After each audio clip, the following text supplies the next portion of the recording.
When did Jesus flip my life upside down? That's a great question. I grew up in the Baptist church. At a very young age, asked Jesus to come into my heart because basically I was scared of dying and going to hell. And that was really the whole reason for me to do that, was out of fear of dying and going to hell. So asked Jesus to come into my heart, grew up in church. As I guess it was probably around 8 or 9 years old, I got baptized. Finally had the courage to walk up to the front and tell the pastor that I wanted to be baptized because I had asked Jesus into my heart. I actually used to pray every single night asking Jesus to come into my heart because I wanted to make sure that I was for sure saved. And so that was a prayer that I said all the time.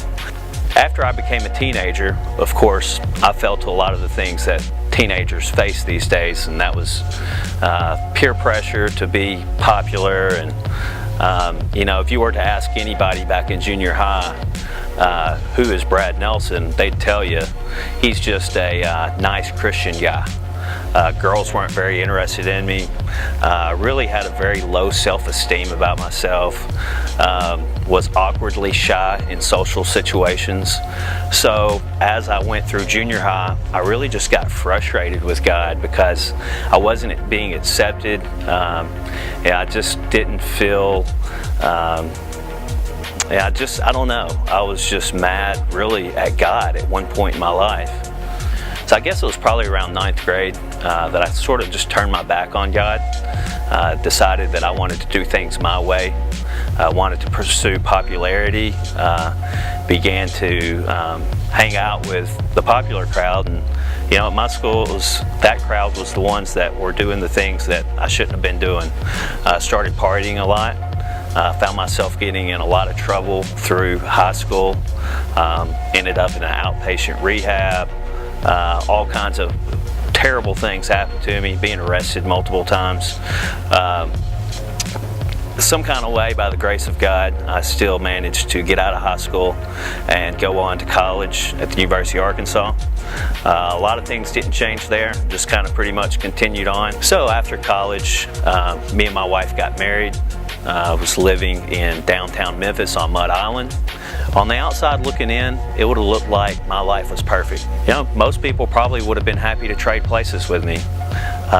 So through college and everything else, I finally, had accomplished what I thought I wanted, and that was to have friends and be popular and be accepted. And I had a wife, and I was living downtown on Mud Island in a nice house, but I was just very empty inside.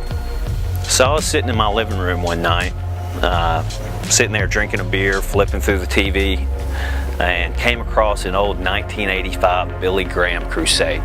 There was something about it that I just couldn't take my eyes off of. I'm listening to every single word, and he's preaching about Jesus and how he came to save sinners. And I knew I was a sinner, and I knew that I needed Jesus. And at the very end, when he gave the invitation, I don't know what it was, but man, I was just broken.